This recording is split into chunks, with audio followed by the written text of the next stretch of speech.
I intend raising a point of order myself. Before I call the next member, I've allowed one government member to read a speech in the general debate. Being sucked into that, I had to allow a member of the opposition to read a speech in the general debate. I'm sorry for the rest of the speakers in the general debate this afternoon. There will be no more read speeches this afternoon. We've had enough of read speeches. Now, I'm not sure whether that... I'll hear a point of order from the Honourable Trevor Mallard. Mr Speaker, your anticipation was brilliant.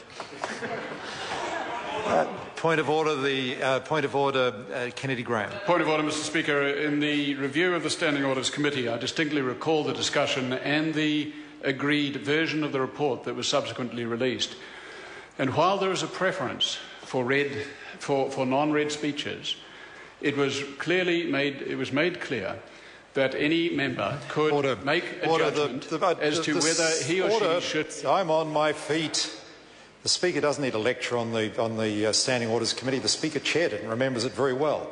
That the exception is for highly technical speeches where ministers are, for example, introducing a bill or delivering a speech on the second reading of a bill that may be a technical bill. But where a member is talking about party politics, the House does not have to suffer read speeches. Occasionally, there's some merit where perhaps a very humorous speech has been written out and to get the timing, and it can be quite amusing sometimes where a speech is carefully crafted. But speeches that just climb into party politics are neither necessarily carefully crafted nor need to be read by any member in this House, and we won't have any more this afternoon. So the next speaker is the Honourable Phil. Well, I'm still on my feet. I'm warning the honourable member that this is a place for debate, and we do not need to have speeches written outside of this House, read in this House. Members are meant to come into this House and debate. This is the general debate.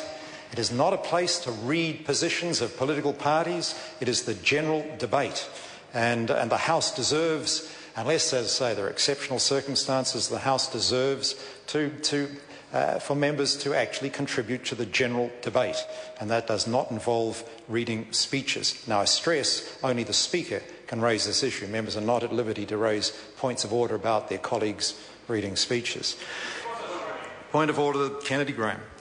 Mr Speaker, I respect your individual recollection of what occurred in the Standing Orders Committee. That does not accord with my individual recollection of the discussion or the agreed consensus that emerged in the Standing Orders review. It is not the case that written speeches, read out, would be confined to ministerial speeches or technical speeches. And there was some leeway given to individual judgment as to whether a speech would be read, word for word, or used by notes, or given extempore. It was on that basis that the Green Party agreed to that review. Order. Maybe it might be assistance for the member for me to read the report of the Standing Orders Committee on this matter. Reading, I won't attempt to do it from memory. A reading of speeches. We also wish to reiterate that where possible, members should not read speeches. The reading of speeches was precluded until 1996, and we wish to reassert this rule as a convention rather than through an explicit amendment to the standing orders to this effect. The House is a forum for debate, and proceedings are enlivened where members participate and engage with each other, perhaps with the use of speaking notes to aid the memory. However, no member other than the Speaker may interrupt a member who is speaking to suggest a breach of this convention, and the Speaker may allow speeches to be read in some circumstances. Such circumstances may relate to the technical nature of the material under discussion or the relative experience of the member concerned.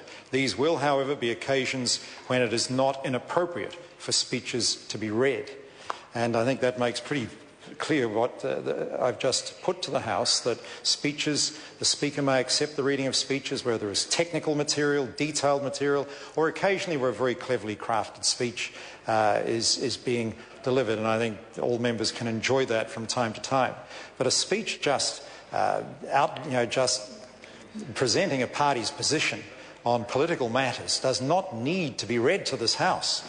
And I've said I acknowledge that the Honourable Chris Finlayson sort of read quite a carefully crafted speech, and on that basis there was no way I could intervene in the case of the co-leader of the Green Party, and I've allowed that to happen. And Noel, I'm saying for the rest of this afternoon, unless I hear a particularly detailed matter being covered, I expect members to contribute to the general debate.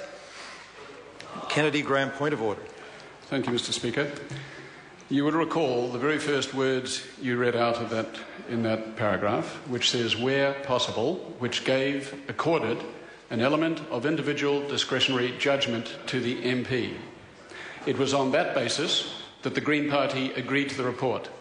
If you are going to interpret that paragraph to accord to yourself total discretion as to whether an MP, in his or her individual judgment, may wish to make the most boring speech in the annals of this Parliament, that is not for the Speaker to determine.